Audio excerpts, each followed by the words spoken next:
What is up, guys? It's your boy Shady, Mike Gaming, and we are going to be talking about some recent NBA 2K25 news that we have received. Remember, this channel is based off of offline simulation gameplay. So I cover the 2K news a little bit differently, obviously, from some of the larger YouTubers, considering I don't play the city, the park, my career, all that stuff. I'm really just a MyNBA guy. Nothing wrong with any of those modes, but it's just the way that I prefer.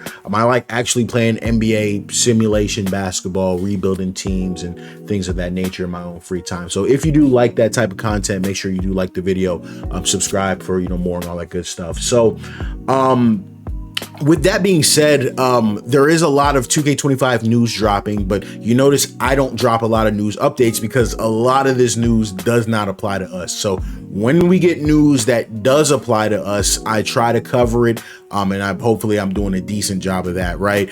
I wanted to talk about the two major pieces of information that we have gotten that do impact players like us who like to play the game offline. Now, it's funny because one of these pieces of news did actually come from like a Park My Career breakdown, and that's going to be the first one that we talk about. That's going to be 2K getting rid of a lot of badges. I think they got rid of like 30 badges or something like that. So they're downscaling the amount of badges, and it's not that they're really getting rid of the features, but they have combined a lot of the badges. Now, you all know when I released my slider set, I think off the top of my head, I forget, I think my slider set had 12 badges. I am very anti-badge because I think badges are anti-attributes, and I think attributes should be king when it comes to determining gameplay, not a cheesy badge that can fluctuate and lock animations and scenarios. I've made plenty of comments about why I don't like badges and things of that nature, but that's definitely another, could probably be a video in and of itself on its own. But I thought that was a really big deal for us as offline players because I don't know if I want to take a victory lap, but I kind of feel like, yeah, I was right. Like, the badge system just got a little crazy, right? We were looking at 60, 70 badges in the game, and it's just like, dude, what are we doing? Like, we got superstars with 80 badges. Like, I think Michael Jordan had like 60 something badges. It's a little hyperbole there, but it's like, there does come a point where it's like, all right, we're 2K, we're doing a lot with the badges. We kind of got to tone it down a little bit. So that was one of the first things I did with NBA 2K24 was I took a step back and I did a comprehensive evaluation of every single badge, and I simply decided, is this something that I want in my game? Is this badge causing a new issue that is not present without the badge? And I found that a lot of the badges cause issues when it comes to simulation gameplay. Why is that? Because the badges are balanced around Park. That's the issue. That has been a continuous issue. 2K does not approach their development cycle right with MyNBA and NBA basketball in mind. That is sad. It is, but it's also the fact. So it's up to people like myself to try to alter these games using sliders and badges and things of that nature to achieve something that resembles NBA basketball. So while a lot of that does sound good, right? The process of 2K downsizing the badges, we have a saying around here, trust the process. I personally just don't trust their process. So still at the beginning of 2K25, we're going to follow that same process, reevaluate all of the badges and determine which ones are best for simulation style basketball. So we also got a pretty big piece of news today that 2K is going to finally do right by NBA basketball and NBA basketball history and introduce the Steph Curry era. The fact that there was a LeBron era that featured LeBron getting stomped out by Steph Curry in the finals and Steph Curry winning the anonymous MVP and all, we know all of that. I'm not trying to get into a LeBron debate in the comments today. I'm not doing it. But the fact that there was a LeBron era that Steph Curry dominated was simply silly.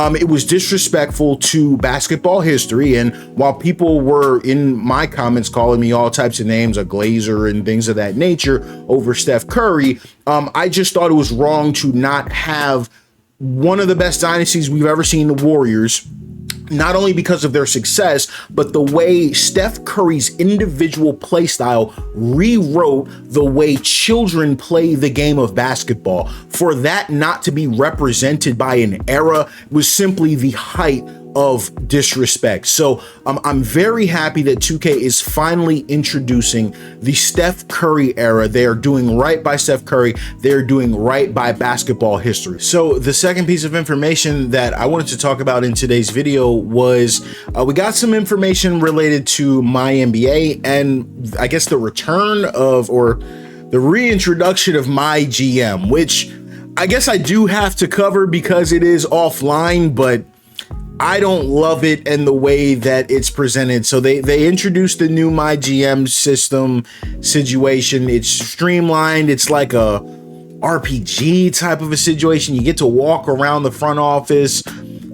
Some of you all might think that's cool, and I get that. I'm not trying to knock anybody or anything like that. I just, where else could that time have been put? Like you're walking around the office as the GM.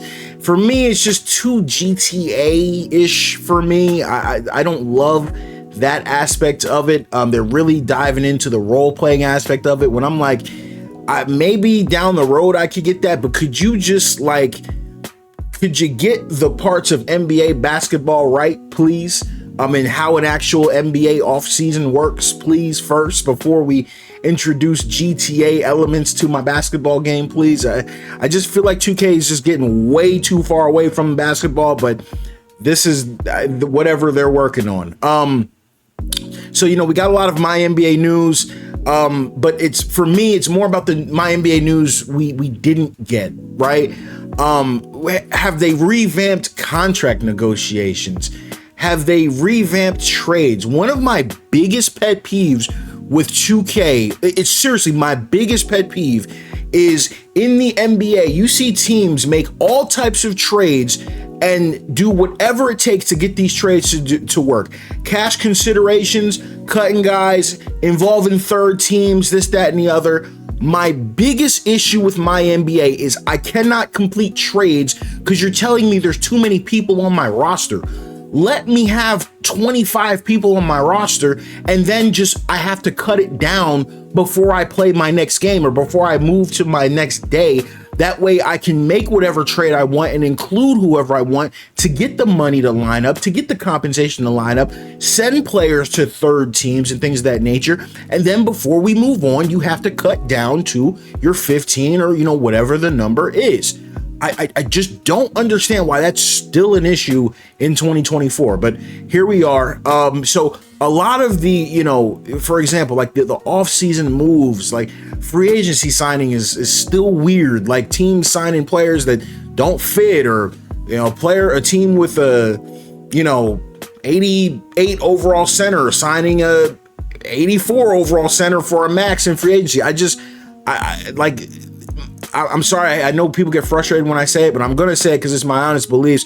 I think 2K in all the sports games we play have some of the worst off seasons and logic around, and people get real frustrated when I say it, but that's just how I feel. So me personally, I didn't get the news that I was looking for, and maybe all of that is being reworked under the hood, and maybe we'll be pleasantly surprised by that, but I just didn't get the information that I was looking for to make me more excited about MyNBA. Those are my views. Those are my thoughts. I'm sure some people will like them and some people won't. What do you all think about the news that we've gotten? Did any of the MyNBA news move you?